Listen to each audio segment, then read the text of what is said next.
My mom wanted me to be a truck driver because that would mean I'd make $24,000 a year if I went to Truck Masters, and that would be twice what my father made. And she thought that would happen, but something inside of me said, I don't want to drive a truck. There's something else that matters more to me, and I decided I was not gonna go for money instead of passion. And the rewards have been pretty amazingly better than being a truck driver. It's not bad being a truck driver, it's just not what I was after. And I look back, and one of the things that helped me was my original teacher, Jim Rohn, who was a personal development speaker I went to hear when I was 17. He said something the first time I heard him, and he said, you know, it's really simple.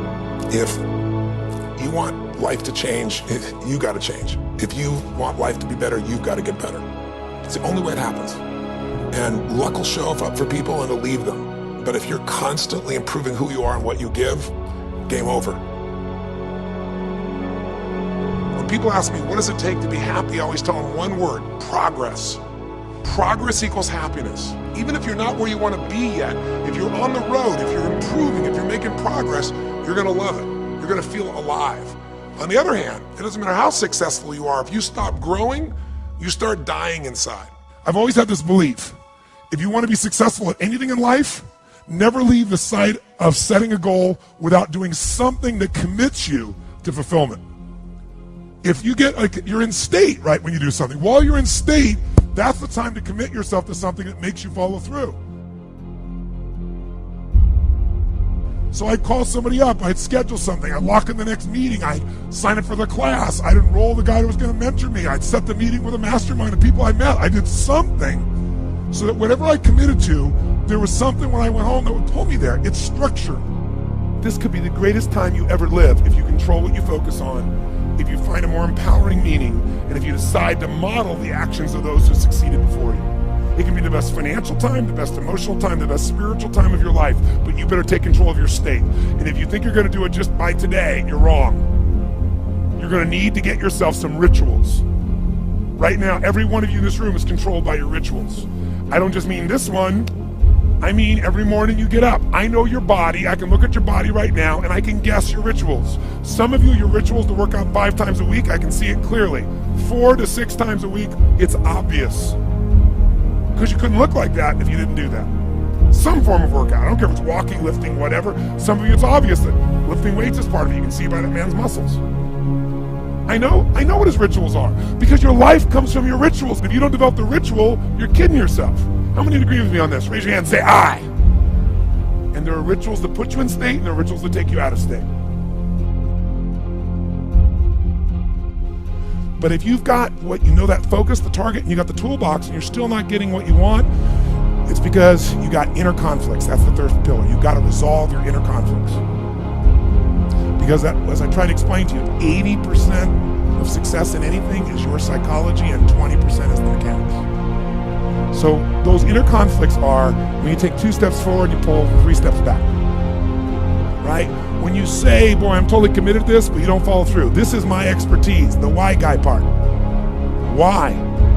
Why do you keep saying you want this? You have crystal clarity, you have the tools, and you're still not getting it?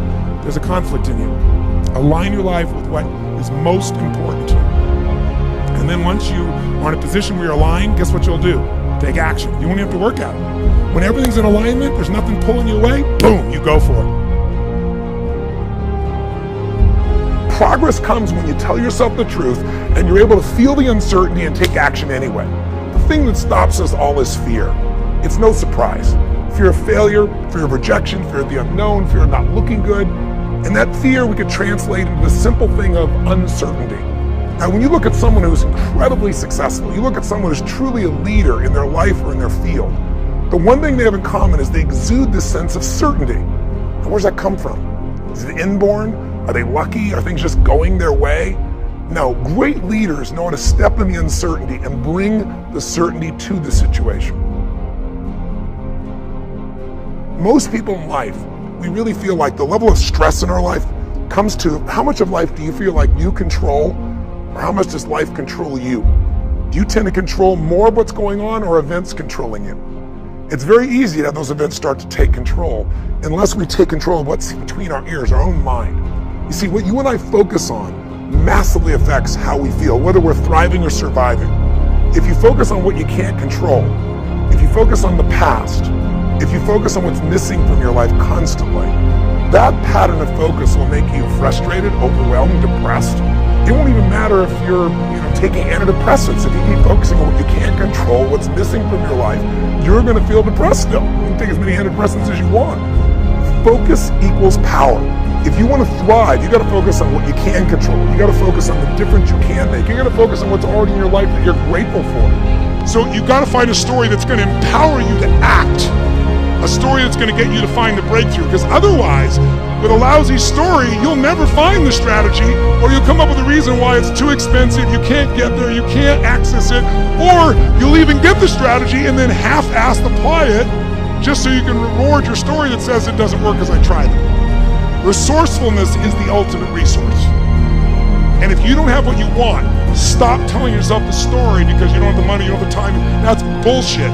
It's because you haven't committed yourself where you would burn your boats. If you want to take the fucking island, burn your fucking boats, and you will take the island, because people, when they're going to either die or succeed, tend to succeed. But most of us give ourselves a way out, and that's why we don't have what we want. I was thinking about where this journey began for me, my desire to serve. Every day before I get on stage, I do this thing to whip myself into a peak state, and then my last words are, "Use me, Lord." That's my prayer. And every day my goal is to be a blessing in people's lives. Just do more, give more, share more, create more. And what you need will be there. It's like air. You don't stop to think about when you take a breath whether it'll be there or not. It's always going to be there. Yeah. You just got to do your part.